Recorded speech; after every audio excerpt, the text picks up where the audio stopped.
غزوہ بدر سلسلہ غزوات میں اسلام کا سب سے پہلا اور عظیم الشان معرکہ ہے۔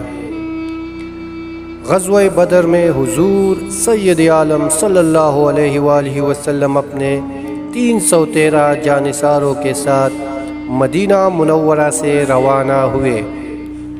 آگے 2 سیاہ رنگ کے اسلامی پرچم تھے، ان میں ایک حضرت سیدنا علی مرتضیٰ کرم اللہ وجہہ کے ہاتھ میں تھا، جبکہ رزم گاہ بدر کے قریب پہنچے تو امام المجاہدین حضور سرور دو عالم صلی اللہ علیہ وآلہ وسلم نے حضرت علی رضی اللہ عنہ کو منتخب جانبازوں کے ساتھ غنیم کی نقل و حرکت کا پتہ چلانے کے لیے بھیجا۔ انہوں نے نہایت خوبی کے ساتھ یہ خدمت انجام دی۔ 17 رمضان المبارک جمعۃ المبارک کے دن جنگ بدر کی ابتدا ہوئی۔ بدر ایک گاؤں کا نام ہے جہاں ہر سال میلہ لگتا تھا۔ یہ مقام مدینہ طیبہ سے تقریباً 80 میل کے فاصلے پر ہے، جہاں پانی کے چند کنویں تھے اور ملک شام سے آنے والے قافلے اسی مقام پر ٹھہرا کرتے تھے۔ حضور صلی اللہ علیہ وآلہ وسلم اور صحابہ کرام رضی اللہ تعالی عنہ نے جب ہجرت مدینہ فرمائی تو قریش نے ہجرت کے ساتھ ہی مدینہ طیبہ پر حملے کی تیاریاں شروع کر دی تھی۔ اسی اثناء میں یہ خبر بھی مکہ معظمہ میں پھیل گئی تھی کہ مسلمان قریش مکہ کے شام سے آنے والے قافلے کو لوٹنے آ رہے ہیں، اور اس پر مزید یہ کہ عمر بن حضرمی کے قتل کا اتفاقیہ واقعہ بھی پیش آ گیا، جس نے قریش مکہ کی آتش غضب کو مزید بھڑکا دیا۔ حضور نبی اکرم صلی اللہ علیہ وآلہ وسلم کو جب ان حالات کی خبر ہوئی تو آپ صلی اللہ علیہ وآلہ وسلم نے اپنے صحابہ کرام رضی اللہ تعالی عنہ کو جمع کیا اور امر واقعہ کا اظہار فرمایا۔ حضرت ابوبکر صدیق رضی اللہ تعالیٰ عنہ اور دیگر صحابہ کرام رضی اللہ تعالیٰ عنہ نے جواب میں نہایت جانثارانہ تقاریریں کی۔ حضرت سعد بن عبادہ جو کہ حضرت کے سردار تھے نے عرض کی، یا رسول اللہ صلی اللہ علیہ وآلہ وسلم، خدا کی قسم اگر آپ حکم فرمائے تو ہم سمندر میں کودنے کو تیار ہے۔ حضرت مقداد رضی اللہ عنہ نے کہا، ہم موسیٰ کی امت کی طرح یہ نہیں کہیں گے کہ آپ اور آپ کے رب خود جا کر لڑے، ہم تو یہی بیٹھے ہوئے ہیں، بلکہ ہم آپ کے دائیں سے، بائیں سے، سامنے سے اور پیچھے سے لڑیں گے۔ پھر آپ نے اعلان کیا کہ ہم لوگ واقعی آپ کے تابعدار ہوں گے۔ جہاں آپ صلی اللہ علیہ وآلہ وسلم کا پسینہ گرے گا وہاں ہم اپنا خون بہا دیں گے۔ آپ صلی اللہ علیہ وسلم بسم اللہ کیجئے اور جنگ کا حکم فرمائیے، انشاءاللہ اسلام ہی غالب آئے گا۔ حضور سرور دو عالم صلی اللہ علیہ وآلہ وسلم نے جب صحابہ کرام کے اس جذبہ سرپروشانہ اور جوش ایمانی کو دیکھا تو آپ کے چہرہ اقدس بھرتے مسرت سے چمک اٹھا۔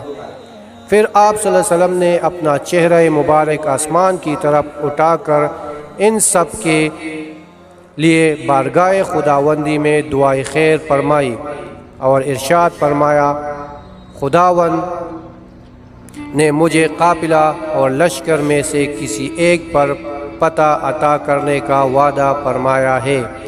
بلا شبہ اللہ تعالیٰ کا وعدہ سچا ہے، اور قسم بخدا میں ابھی سے کفار کے سرداروں کی قتل گاہ دیکھ رہا ہوں پھر آپ صلی اللہ علیہ وسلم نے فرمایا کہ اس جگہ فلاں کافر قتل ہوگا، اس جگہ فلاں کافر قتل ہوگا۔ آپ صلی اللہ علیہ وسلم نے مقتولوں میں سے ہر ایک کا محل قتل بتا دیا۔ حضرت انس رضی اللہ عنہ فرماتے ہیں کہ جہاں جہاں حضور صلی اللہ علیہ وسلم نے فرمایا تھا وہ کافر وہاں ہی قتل ہوا۔ اب آتے ہیں لشکر اسلام کی تعداد کی طرف۔ حضور صلی اللہ علیہ وسلم 12 رمضان المبارک 2 ہجری کو اپنے 313 جانبازوں جانثار ساتھیوں کو ساتھ لے کر میدان بدر کی طرف روانہ ہوئے۔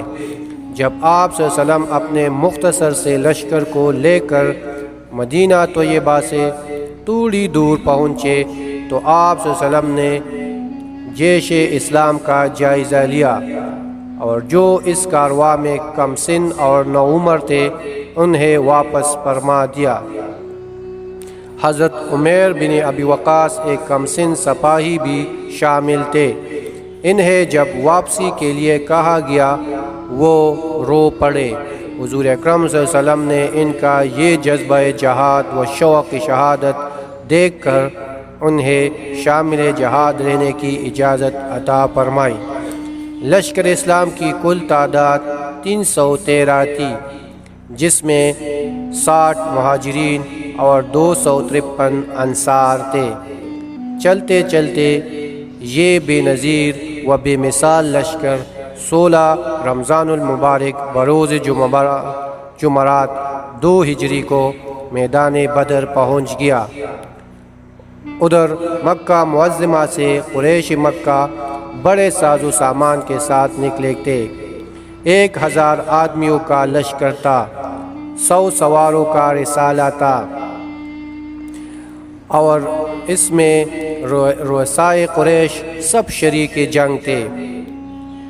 عتبہ بن ربیعہ جو قریش کا سب سے معزز رئیس تھا، اپنی اس طاغوتی فوج کا سپہ سالار بنایا گیا تھا۔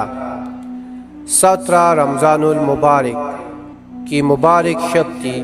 تمام مجاہدین اسلام آرام فرما رہے تھے، جبکہ حضور رحمت دو عالم صلی اللہ علیہ وآلہ وسلم نے ساری رات عبادت و ریاضت اور دعا میں گزاری۔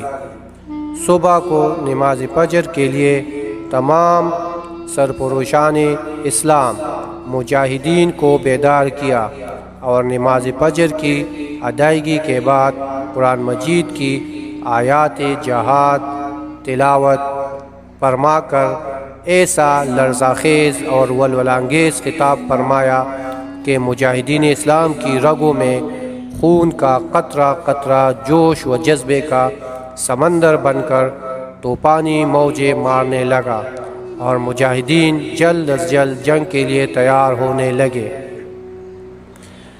صفا آرائی کا دلنشین منظر حضور نبی اکرم صلی اللہ علیہ وآلہ وسلم کے دست اقدس میں ایک تیر تھا۔ اس کے اشارے سے آپ صلی اللہ علیہ وسلم مجاہدین کی صفیں قائم فرما رہے تھے۔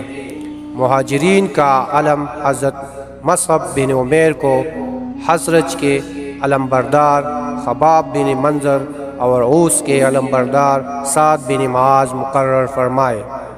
چنانچہ لشکر اسلام کی سپارائی ہوئی، اور مشرکین مکہ بھی مقابل میں صفیں باندھے کھڑے تھے۔ حضور سید عالم صلی اللہ علیہ وآلہ وسلم نے میدان بدر میں اپنے جانثار سپاہیوں کو دیکھا، اور ان کی قلیل تعداد اور بے سر و سامانی کو بھی دیکھا، تو بارگاہ خداوند میں یوں التجا کی: اے اللہ، تو نے مجھ سے جو وعدہ فرمایا ہے وہ پورا فرما۔ اے اللہ، اگر آج یہ مٹھی بھر نفوس ہلاک ہو گئے تو پھر قیامت تک تمام روئے زمین پر تیری عبادت کرنے والا کوئی نہیں رہے گا۔ جنگ شروع ہوئی تو آسمان نے وہ نظارے دیکھے جو کہ انسانی تاریخ میں کبھی رونما نہیں ہوئے تھے۔